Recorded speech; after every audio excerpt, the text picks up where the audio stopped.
Giving yourself grace, understanding who you are as a human being and how that affects every relationship that you have, from your children to your husband to the person sitting across from you in this room. Like, it's just really understanding who you are and what you want out of life, and that's so hard.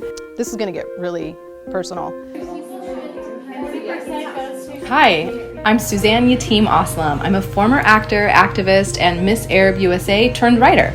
In my debut book, Postpartum Me, I address the dark thoughts that mothers have but are just too afraid to say out loud. My personal experience with postpartum depression and anxiety left me feeling alone and confused. I think one of the frustrating things for me was that we had to always pretend we were doing okay, even though we weren't doing okay. I felt like I wasn't a whole person. I felt like I wasn't myself. There are the things that we're thinking, and there are the things that we're allowed to say out loud. So I'm not crazy about my kid, but you're not allowed to say that to people.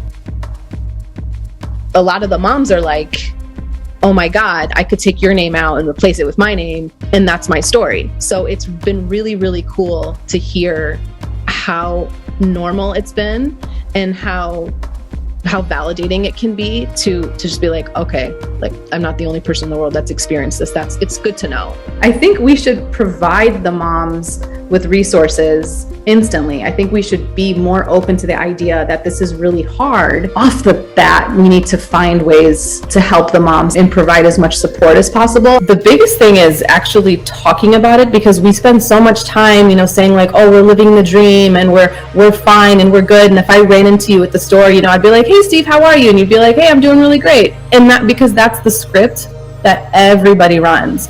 But maybe you're not doing great, but we can't tell people that. You get to be all the things. Why didn't I know this before? I thought being a mom meant that I couldn't have the rest of my life available to me, that I could no longer act or be creative or fight for people's rights. I thought I had to buy a minivan, put on that apron, and shut the hell up about the topics of the day. Lord, I was so wrong. In motherhood, just like in life, it is what you make it, and I want it. Motherhood to be big and loud and soft and quiet and whatever it is that I need it to be. Depression takes those thoughts away from you.